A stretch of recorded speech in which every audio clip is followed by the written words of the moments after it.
January, I read only one book. Like I stated in my wrap-up, I was feeling very ill and I didn't get the chance to do so much reading, and so I was ready for February to pick up, and February did pick up, but I only read 4 books in February, which technically is a pretty decent number. It's just that usually based on the volume of books I usually read, that is actually pretty small, but I'm slowly easing my way back into things, so I'm actually pretty okay, especially because of the 4 books I read. One of them was a 5-star, 2 of them were average, and 1 was absolute and total complete garbage.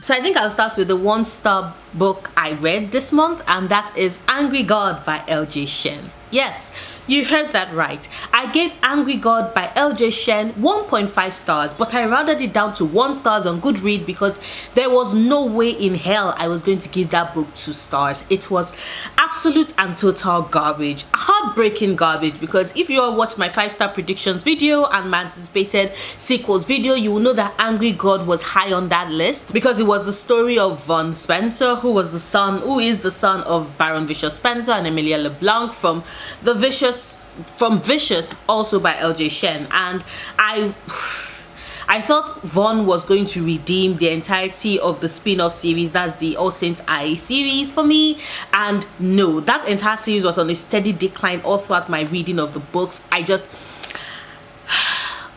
What do you get when you have a book that is nothing but a copycat of the original of the first book, and it's not even a good copycat, and it's coming from the same author? Like, I do not understand what L.J. Shen was thinking. But technically, to just give you an idea of what this book is about, even though I would sincerely advise that you just move on to something better, but just to give you an idea of what Angry God was about. In Angry God, you have Von Spencer, who is the son, like I said, of Baron Vicious Spencer, and Von is angry. Von is acerbic. Von can be cruel.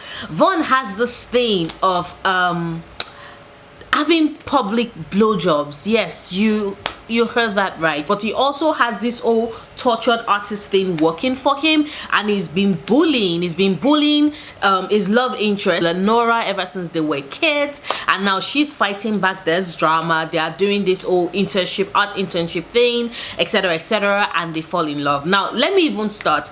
This genre, like this particular genre of L.J. Shen's writing, falls under bully romance, so that is not my problem with the book. If you've read Vicious did actively bully Emilia, and that was one of my favorite books last year. But see, you have to make me believe the falling in love. You also have to make the person who has been bullying the victim, you have to make him work for that forgiveness, and Vicious worked for it. Like, he spent months trying to reconnect back with Emilia. I'm not going to go into details, but basically Vicious worked for his redemption, and when we pulled back the layers of his story, we could understand why he became the kind of person he was, based on the abuse he has faced as a child, and the fact that the people that were actually meant to protect him further threw him to the wolves. So you would understand why he's the way he is. But then you have someone like Von, who is a copycat of his father, and like his father, he too has experienced abuse, although in Vicious's case, the abuse he suffered is different from Von's own abuse. Von was sexually assaulted, which trigger warning for sexual assault, which was also something that happened in Bane by L.J. Shen, but trigger warning for sexual assault, which was written in detail. I don't know what is L.J. Shen's fascination with giving us these details, especially when it's a sexual assault of a child by an adult. And when I mean a child, I mean like a fucking 8-9-year-old child. There's also trigger warning for murder that is disguised as suicide, so there is that as well. L.J. Shen seems to have this policy of never giving our readers, trigger warnings, because she doesn't want to spoil the surprise. Triggering shit is not, oh my god, I don't want to spoil this. What the fuck? Anyway, I'm losing myself. But see, we understood why Vicious became who he was, because like I said, it lacked a family structure. He lacked people he could turn to. Von, in this case, you're trying to tell me that the son of Baron Vicious Spencer and Emilia LeBlanc, after he was sexually assaulted, would not tell his parents. You're trying to tell me that Emilia will not notice that her son, who has gone through a drastic personality change, should at least be taken to see a therapist. You're telling me that Vicious, who has always proved to us that he has trust issues because the adults in his life failed him when he was a child, who knows that adults cannot be trusted. You're telling me that Vicious walked into a room where he sees a grown man alone with his son and, I don't know, let go of that niggling feeling he had at the back of his head. It's not believable. It just seemed like things that LJ Shen just changed this character and changed exactly how they will react in this situation based on the first book she's written, just to give us needless drama in this one. And the drama made no sense. She was going for dark romance, like, oh my god, they like dark kinky shit, they like cutting each other, they like sucking on each other's blood, which I've read a lot of kinky dark shit. I was just bored. That entire part was just boring to me. His relationship with Lenora was boring, and it is sad because they had such chemistry in Broken Night. But in this, their chemistry was just blah. Everything about this book was just blah. I'm so offended. Even the way in which it was resolved was just blah. The only reason why I gave this book a 1.5 stars was because Vicious had a cameo, and for a short, brief moment, I was in his head, and I felt so at peace and at home, and then we were yanked out of that. And the twist at the end, what is it with LJ Shen and having practically children married and expecting kids? Like, you don't need to end every single one of your books with them married and expecting kids. There is nothing wrong in giving them an happily for now with an extension of it being happily ever after, but there is no need to consistently have this 19, 20-year-olds. Like, sure, they have the money, sure, their family can help them take care of it, but really, all the kids, every single one of them wanted to have kids and wanted to be married at 19. Like, seriously? But anyway, like I said, I gave it a 1.5 stars. I rounded it down to 1 star. It was definitely not a 2 stars. It's nothing but a drugstore carbon copy of Vicious, and it was not a good carbon copy at that. It was not enigmatic. It was not gripping. It was just boring. I was so fucking bored. And all I was thinking as I was reading the book was, I cannot believe this is what I was anticipating for months. This is legitimately what I was dying to read. And then I got it, and all I'm thinking is, I want to have a conversation with all the people that lied to us and were like, oh, Angry God is the best thing coming from LJ Shen. Like, no, obviously not. Or maybe people want different things. I salute those that is what they want. I'm sorry, I prefer LJ Shen's old works. Recent ones have just not been my cup of tea. Definitely a hard pass. Definitely a 1.5 stars. I would not recommend at all. And then I read my first 3-star books of the month, and that is Kiss of Deception, The Kiss of Deception by Mary E. Pearson.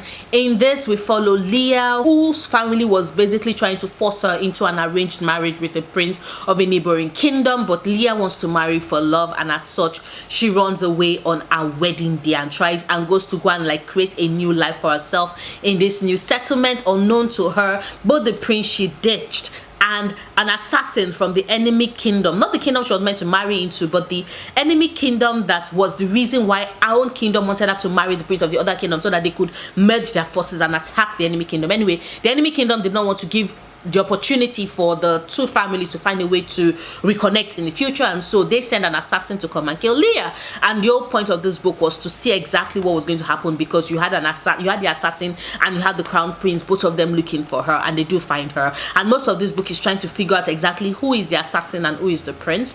I guess who the prince was like halfway through the book, but that was something that I enjoyed about the book. The fact that it kept me in suspense. The fact that, just like Leah, there was another level of unknowing that we all went through. Like, we knew more than Leah, but we did not know as much as the writer. And I loved it. It was so intelligently told, the way in which we were balanced and giving clues as to who is who and trying to figure it out. And then when the reveal is done, it's either a case of, oh yes, I guessed it, or oh my god, I missed it, but I did guess it, because, you know, your girl is smart. But yes, I gave this a 3 stars because even though I enjoyed that part, even though I enjoyed certain aspects of this book, the fantasy element in this book was really a letdown for me. There was not that much fantasy. There was not that much.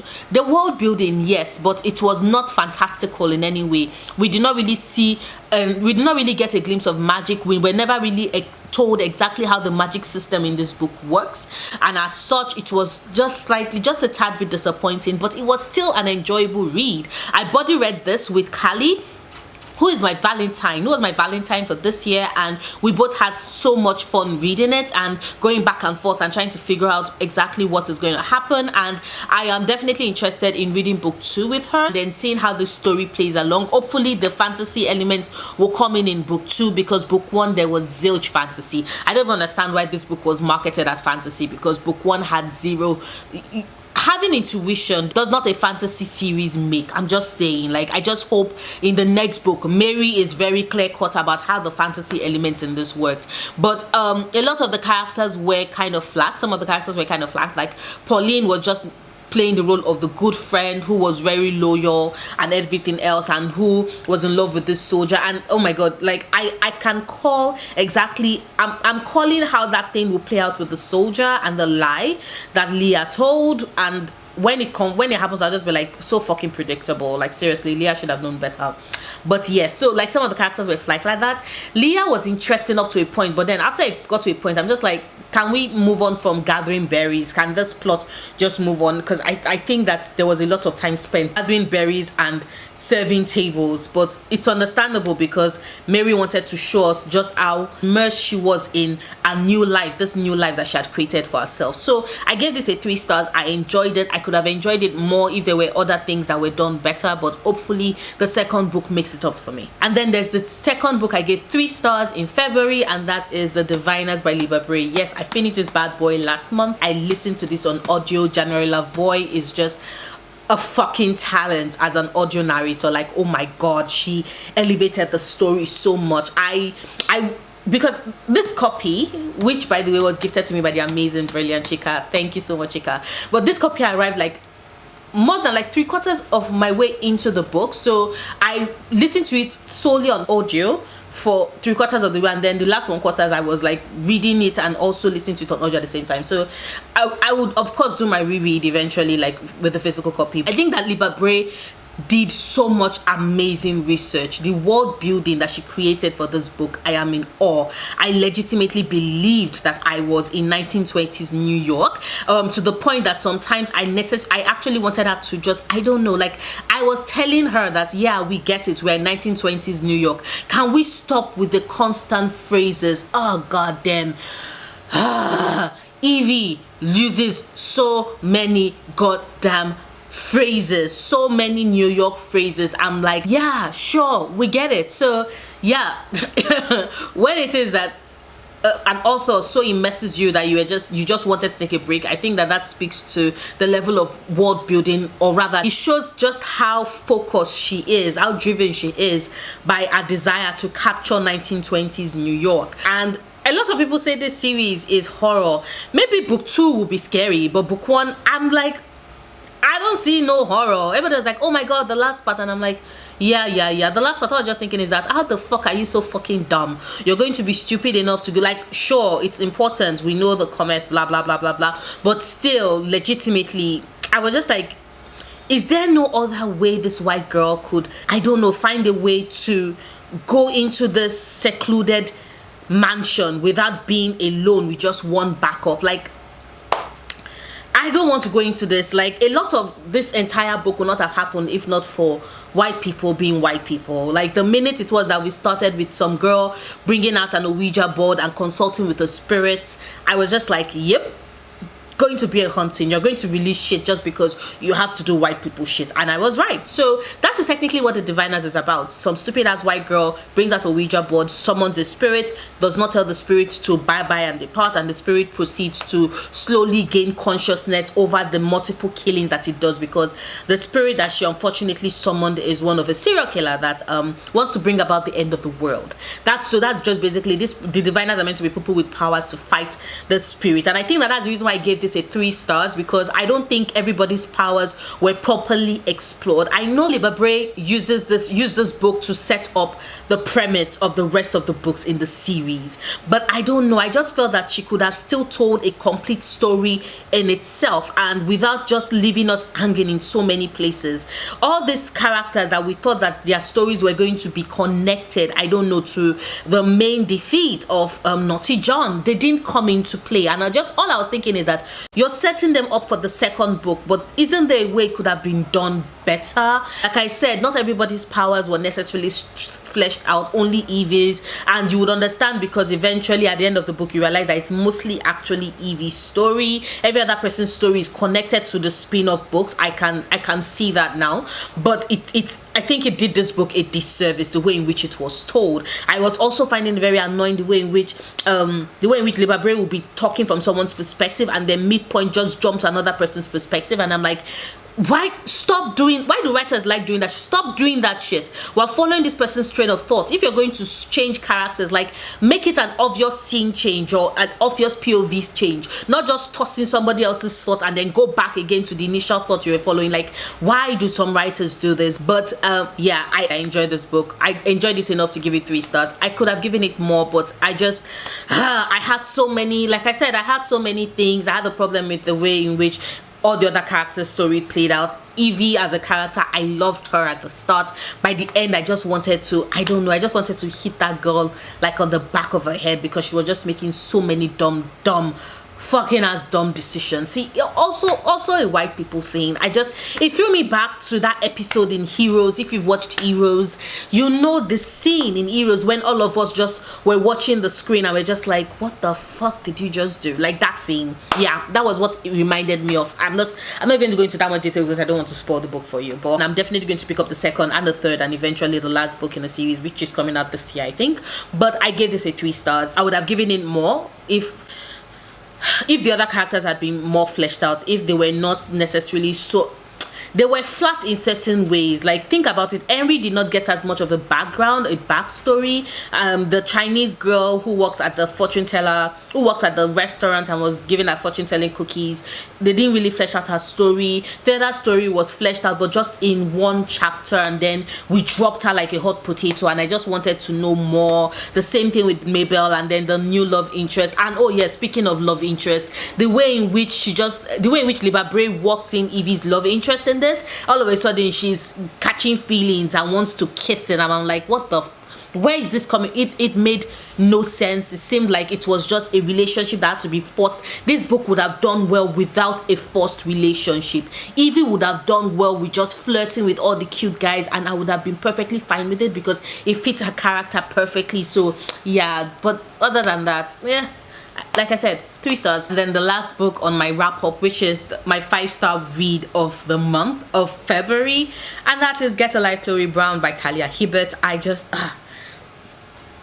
I'm still hurt that so many people were reading this book last year and were telling me that Noria, pick up this book, and it took me so goddamn long to pick it up because now I am shooketh. I love this book. This book is funny and witty and intelligent and smart and sarcastic and beautiful and sexy and hot and so many of the things I want. I loved every moment of this. In this we follow Chloe, who after she has a near-death experience makes a list of all these things she wants to do in order to have a life, because you know that point, that saying when people say that, oh, a life flashed before our eyes, like at a moment of almost death, and Chloe was just like, the life that flashed in front of her life was so boring. She wanted something more, and she made a list and she set out, and the number one thing on her list was to move out of her parents' mansion and move into her own apartment. And in the apartment she meets this superintendent Redford, who she calls Red, who she can't stand, and like after this misunderstanding with regards to who they are, they eventually bond